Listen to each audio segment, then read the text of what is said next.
Hello everyone, myself Shweta Maurya, student of BSc Nursing 4th semester in KGMU।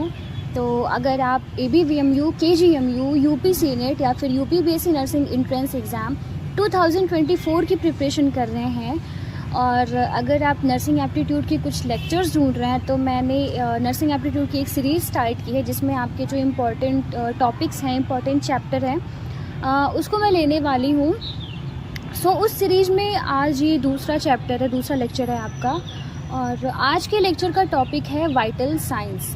वैसे basically तो ये FON यानी कि जो BSc नर्सिंग फर्स्ट सेमेस्टर है उसका चैप्टर है, बट आपको नर्सिंग एप्टीट्यूड में भी ये थोड़ा बहुत पूछा जाता है। डीप पे आपको नहीं पूछा जाता है, जो बेसिक चीज़ें हैं, कुछ चीज़ों की वैल्यूज़ पूछी जाती हैं, तो इसलिए आपको ये सब पता होना ज़रूरी होता है। वैसे तो आपको जो डीप में बाद में जब आप कॉलेज में आ जाएंगे तब पढ़ाया जाएगा।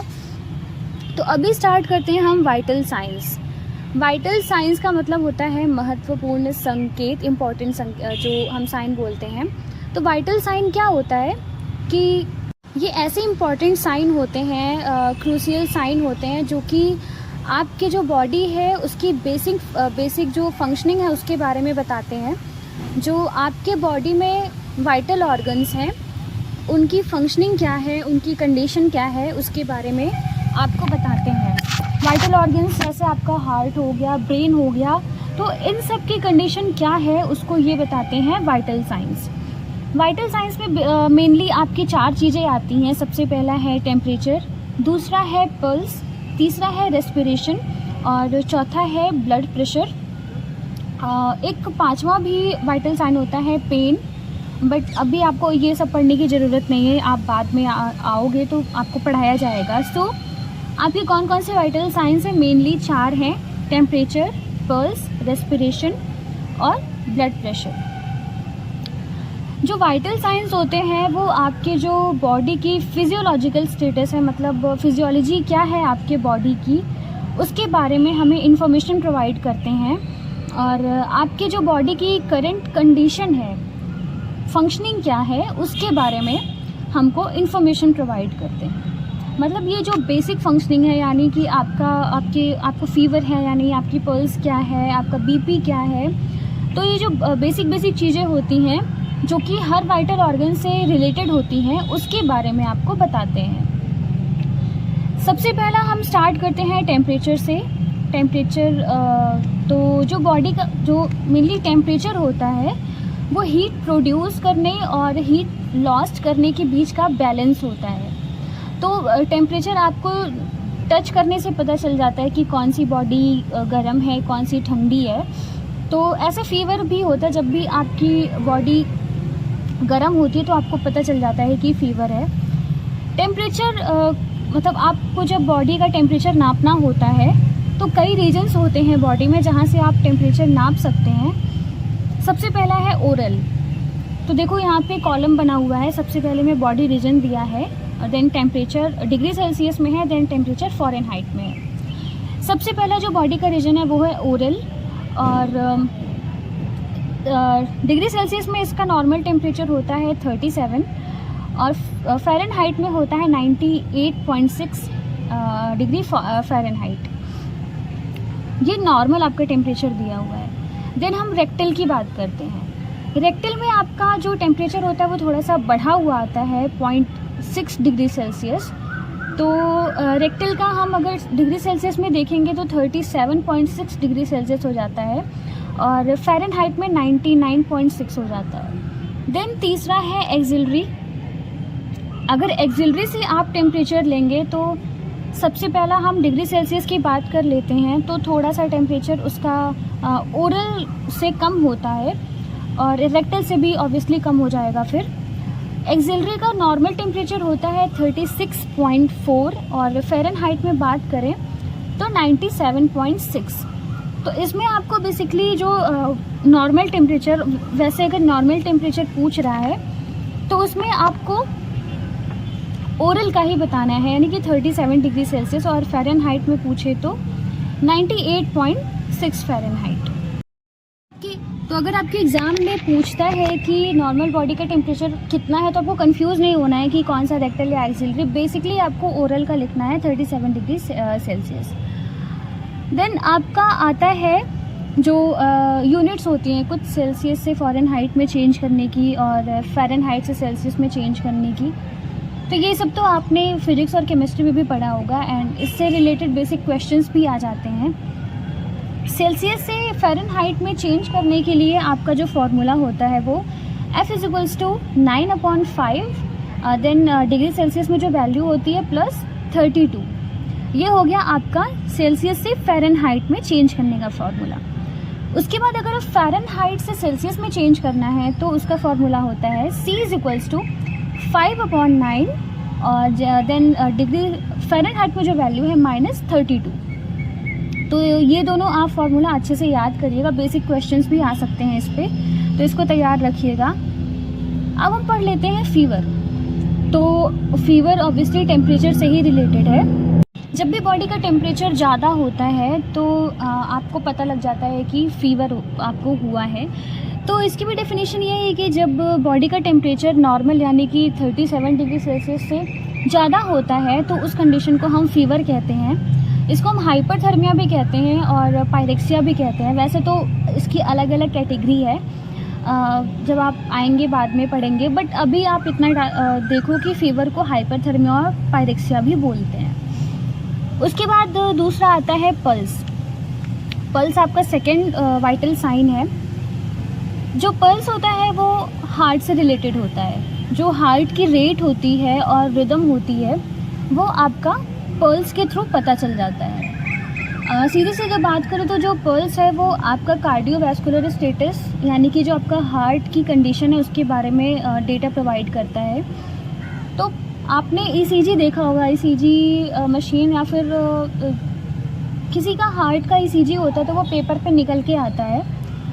तो जो वो पेपर पे जो वेव होती है ना, वो जब हार्ट का लेफ्ट वेंट्रिकल कॉन्ट्रैक्ट करता है ना, तो वो वेव होती है, उसको हम पल्स कहते हैं। ठीक है, तो पल्स आपका हो गया।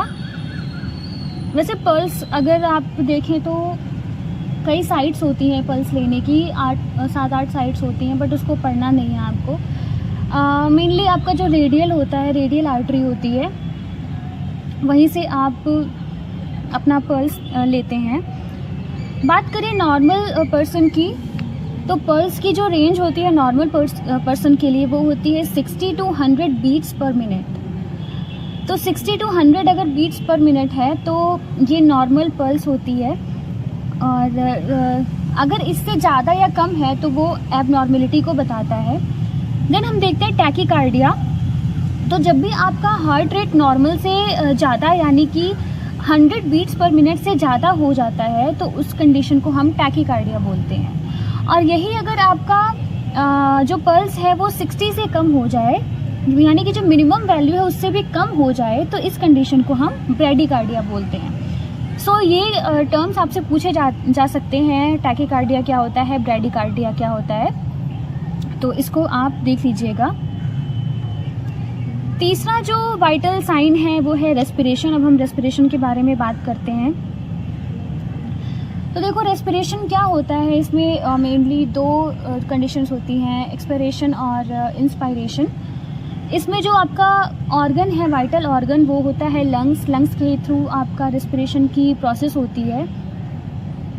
बेसिकली रेस्पिरेशन में क्या होता है कि जो आपका देखो लंग्स में एल्वियोलाई होती है, वहाँ पे गैसेस एक्सचेंज होता है।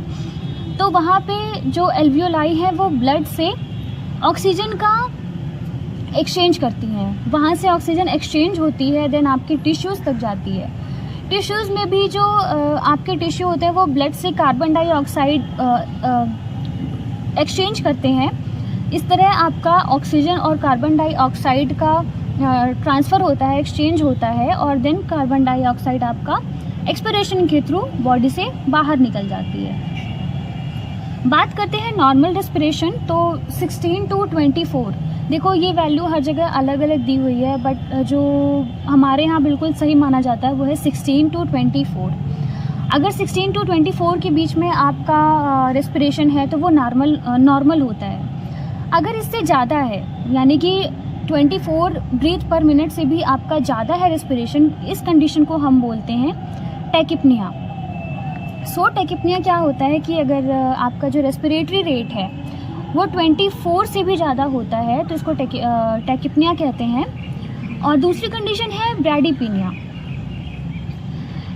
ब्रैडीपीनिया क्या होता है कि अगर आपका जो रेस्पिरेटरी रेट है वो 10 से भी कम हो जाए, यानी कि 1 मिनट में आप 10 बार से भी कम ब्रेथ ले रहे हैं, सांस ले रहे हैं, तो इस कंडीशन को हम बोलते हैं ब्रैडीपीनिया।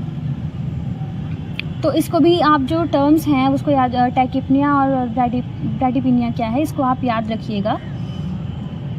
अगेन हम बात करते हैं चौथे वाइटल साइन जो कि है ब्लड प्रेशर। ब्लड प्रेशर तो यार बहुत कॉमन है, आप डेली लाइफ में देखते होंगे, आपके फैमिली में, सोसाइटी में किसी को मतलब ब्लड प्रेशर कोई किसी का हाई हो जाता है, लो हो जाता है। सो यही है blood pressure. Mainly blood pressure क्या होता है कि जो ब्लड होता है ना, ब्लड वेसल्स में, आर्टरीज में फ्लो होता है उसका, तो जो ब्लड होता है वो वेसल्स की वॉल पे कुछ प्रेशर एक्सर्ट करता है, कुछ प्रेशर लगाता है। उस प्रेशर को हम ब्लड प्रेशर कहते हैं। जो मैक्सिमम प्रेशर एक्सर्ट करता है ब्लड आर्टरीज पे और आर्टरीज की वॉल पे, उसको हम सिस्टोलिक प्रेशर कहते हैं। और ये जो हार्ट का लेफ्ट वेंट्रिकल होता है, जब ये कॉन्ट्रैक्ट करता है उस टाइम पे जो मैक्सिमम प्रेशर लगाता है ब्लड, उसको हम सिस्टोलिक प्रेशर कहते हैं। और जब वेंट्रिकल रेस्ट पे होते हैं उस कंडीशन पे जो ब्लड आर्टरीज की वॉल पे प्रेशर लगाता है उसको हम कहते हैं डायस्टोलिक प्रेशर। तो ये तो आपका हो गया systolic pressure and diastolic pressure. अब क्या है कि जो नॉर्मल ब्लड प्रेशर होता है वो सबको पता होगा कि यार 120/80 मिलीमीटर ऑफ HG होता है, वो नॉर्मल ब्लड प्रेशर होता है। इससे ज़्यादा होता है तो हाइपरटेंशन, यानी कि हाइपरटेंशन की कंडीशन कहते हैं, और कम हुआ तो हाइपोटेंशन बोलते हैं। तो नॉर्मल ब्लड प्रेशर आपका हुआ 120/80 एंड यहाँ पे दिया हुआ है कि जो सिस्टोलिक प्रेशर होता है वो 100 to 140 के बीच में वैरी करता है। मतलब अगर 140 से ज़्यादा है तो उस कंडीशन को हम हाइपरटेंशन बोलते हैं। और जो डायस्टोलिक प्रेशर होता है वो 60 to 90 के बीच में होता है, यानी कि जब भी 60 से कम होगा उसको हम हाइपोटेंशन बोलते हैं। तो ये तो आपका हो गया ब्लड प्रेशर जो कि नॉर्मल होता है 120/80। 140 से ज़्यादा, 140 और 90 दोनों देखना है आपको, सिस्टोलिक और डायस्टोलिक। इसमें 140 और इसमें 90 से ज़्यादा है, उस कंडीशन को हम हाइपरटेंशन बोलते हैं। और 100 और 60 से कम है, इस कंडीशन को हम हाइपोटेंशन बोलते हैं। तो ये हो गए आपके वाइटल साइंस जो कि 4 होते हैं। वाइटल साइन आपके बॉडी की बेसिक फंक्शनिंग को बताते हैं। इसमें मेनली 4 हैं, temperature, pulse, respiration and blood pressure, जो कि आपके बॉडी के जो वाइटल ऑर्गन्स हैं उनकी कंडीशन को, उनकी फंक्शनिंग को बताते हैं। तो इसमें ना जो बेसिकली जो टर्म्स हैं, कुछ जो वैल्यूज़ हैं उसको याद रखिएगा, बहुत कॉमन है, ये सब क्वेश्चंस में पूछे जाते हैं। तो आज का लेक्चर यहीं पे ख़त्म करते हैं, मिलते हैं अगले वीडियो में कुछ नए टॉपिक के साथ। तब तक आप पढ़ाई करते हैं।